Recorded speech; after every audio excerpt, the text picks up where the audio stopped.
김호란 국립암센터대학원 예방의학과 교수 모셨습니다. 어서 오세요, 교수님. 안녕하세요. 조금은 좀 나아졌습니다, 상황이. 어떻습니까, 교수님 보기에? 예, 전체적으로 이제 완만하게 감소세로 돌아선 것처럼 보이긴 합니다만 예.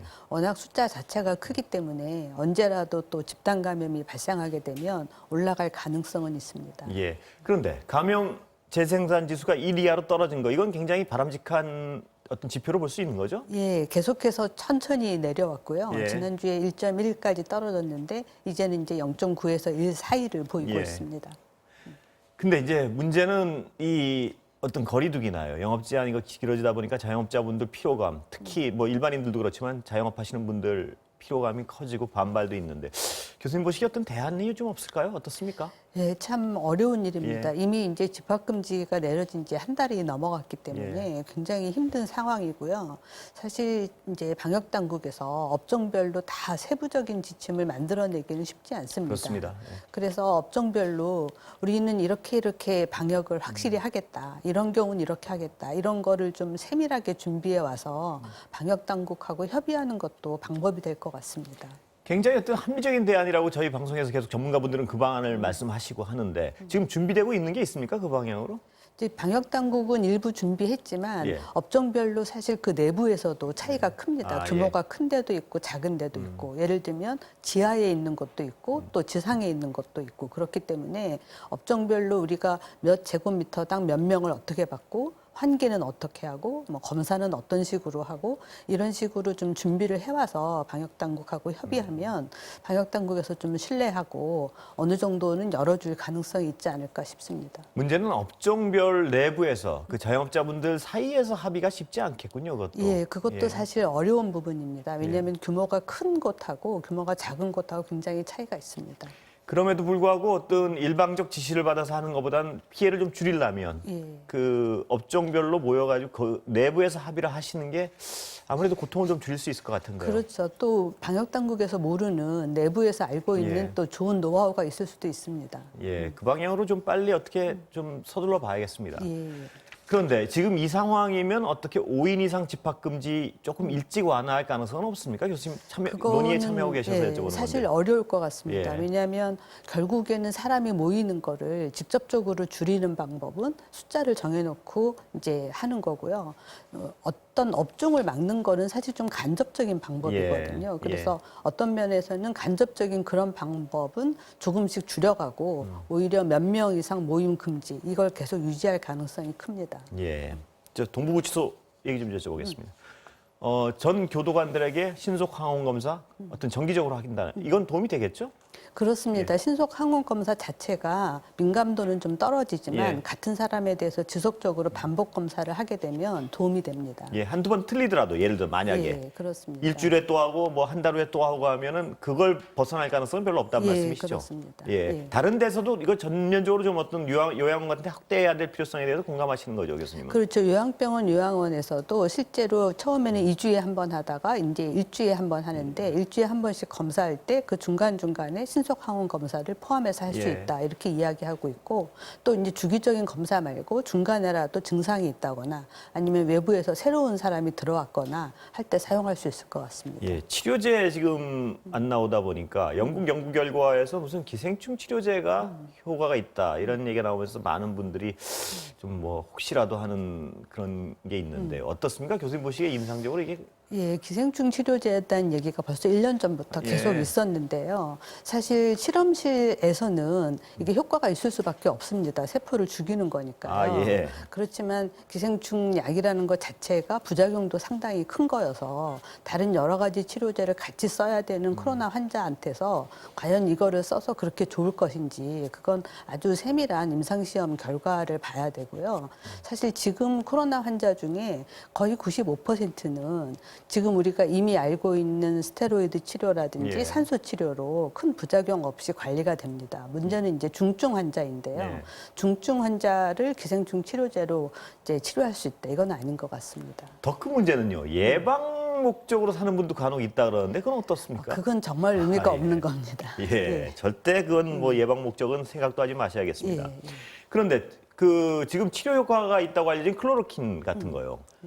그것 치료 효과는 있는 거죠, 실질적으로? 아닙니다. 그거 클로로킨도 아닌가요? 이미 WHO에서 치료 효과가 없다고 예. 결론을 내린 겁니다. 예, 그거에 대해서도 예방 목적으로 사는 분들이 특히 예. 연령이 좀 있으신 분 중에 있다고 얘기가 그렇죠. 나오는데. 왜냐하면 거기에 기여를 크게 한 게 이제 예. 트럼프 대통령이 아, 이걸 내가 예. 예방 목적으로 먹고 있다. 뭐 예. 이런 이야기를 했었는데 사실 이미 감염되지 않았습니까? 예.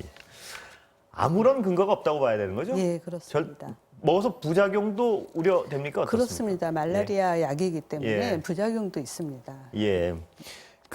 무슨 덱사메타손이었나요? 예, 예. 그것도 마찬가지죠? 스테로이드 계통의 약이고요. 예. 덱사메타손은 잘 쓰면 굉장히 좋은 항염증 반응을 일으키기 때문에 예. 실제로 지금 코로나 환자 치료에 사용을 합니다. 예. 그렇지만 스테로이드라는 것 자체가 부작용이 크기 때문에 사용할 때 굉장히 조심해야 되고 병원에서도 사용할 때 한번 쓰는 것도 중요하지만 그 다음에 서서히 줄여나가는 예. 것도 굉장히 중요하기 때문에 일반 사람들이 사서 쓸 수 있는 약은 아닙니다. 예. 그러면 사지도 못하는 거네요, 원래는. 예, 의사의 처방이 없으면 살 수 없습니다. 예, 그리고 어떤 만약 구할 수 있더라도 계속 쓰면 심각한 부작용. 예, 그렇습니다. 스테로이드 부작용 자체가 질병명으로 등록이 될 아, 정도로 예. 예. 굉장히 조심해야 되는 약입니다. 예. 그 접종 관련해서요. 세부적 계획이 좀 나오고 있습니까?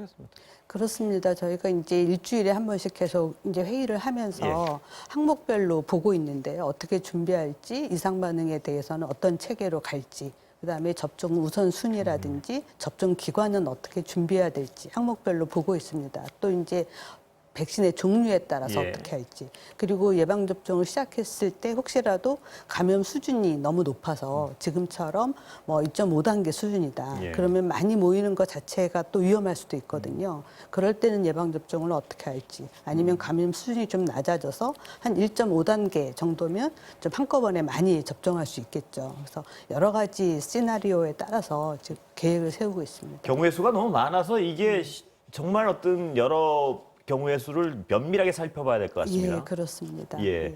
그런데 2월 말 경우에 우선 접종 대상 같은 기준은 마련된 건가요? 예, 이미 예. 발표를 했고요. 예. 우선 접종 대상은 일단은 사망을 줄이는 거기 때문에 예. 가장 사망 위험이 높은 요양병원이나 시설에 계신 종사자와 입소자가 예. 일단 1순위고요. 예. 그 다음이 이제 의료인, 예. 그다음에 65세 이상 노인 이런 순으로 한 1,000만 명 정도, 우리나라 인구의 한 20% 예. 정도 되죠. 그분들을 최소한 전반기에는 접종을 끝낸다 하는 게 목표입니다. 전반기라 말씀하시면 6월 정도까지. 그럼 우리가 이제 2월 말에 시작되지 않습니까? 그때 접종 가능한 수량 같은 건 지금 계획에 나와 있는 게 있습니까? 아직은 그 구체적으로 나와 있는 게 아직은 없습니까? 구체적이지 않습니다. 예. 예. 아, 그러면 그 2월 말 우리가 접종 시작하고 나서 가능하면 많은 물량을 빨리 맞추는 게 좋은 거죠? 뭐 그렇지만 이제 예. 일단은 노인들을 대상으로 예방접종을 해야 되기 때문에 사실은 굉장히 좀 조심스럽게 할 필요가 있습니다. 예. 왜냐하면 2월 달이라고도 어차피 지금 겨울이기 때문에 굉장히 조심해서 천천히 해야 될 걸로 보이고요. 또 새로운 접종 시스템이기 때문에 접종 관리 시스템도 새로운 방법으로 만들 필요가 있습니다. 또 특히나 이번 접종은 얀센을 빼고는 다 2번을 맞아야 예. 되거든요. 그러니까 2번 맞을 수 있는 계획도 잘 고려를 해서 해야 됩니다. 그 2번 말씀하셔서 그런데요. 그 일찍 맞기 시작한 선진국들도 왜 이 간격을 자꾸 뛰어놀라 그러는 거죠? 이게? 예, 확보한 물량은 예. 제한적인데 예. 2번을 맞기 위해서 또 일부를 보관을 해내야 되니까 빠르게 접종률을 높이지 못하는 문제가 예. 있습니다. 그러다 보니까 지금 영국이나 지금 미국도 지금 논의를 하고 있는데 영국은 이미 12주까지는 뛰어서 맞출 수가 있겠다. 이렇게 예. 지금 이야기를 하고 있습니다. 그 임상적으로 우려가 있을 수밖에 없는 거 아닌가요? 그렇죠. 가장 좋은 거는 원래 프로토콜대로 예. 맞추는 건데 지금은 말하자면 전시의학인 상태이니까 한 번이라도 맞은 사람을 더 늘리는 게 필요하지 예. 않겠느냐 이렇게 하고 있는 겁니다. 그럼 교수님 보시기에 우리가 맞기 시작했을 때는요. 그런 어떤 우리도 접종 기간을 늘리고 초기에 많이 맞히는 어떤 그런 방안을 한번 고려해 볼 만한가요? 아니면 이제 우리는 검토는 해볼 필요가 있습니다. 예. 그렇지만 이제 물량이 충분하면 그렇지 않지만 처음에 나오는 물량이 너무 적다. 그러면 우리도 조금 띄어서 한 6주 정도를 생각해 볼 수도 있을 건데요. 예. 아직까지는 논의 중인 상태입니다. 그 띄어서 한 게 임상적으로 검증이 되려면 얼마나 봐야 될까요? 화이자에서는 3주 간격으로 예. 맞으라고 했는데 3주에서 12주까지 이렇게 제한을 하고 있고요. 아스트라제네카도 4주 간격인데 좀 더 12주까지 띄어도 되지 않을까 이렇게 지금 제한은 나오고 있습니다. 예. 그렇지만 이제 우리 앞에서 맞는 영국이나 미국에서 어떤 방식으로 하는지 그리고 두 번째 예방 접종을 그렇게 띄어서 해도 효과가 있는지 우리가 좀 모니터링할 필요가 있죠. 예, 시간은 다 됐는데요, 교수님.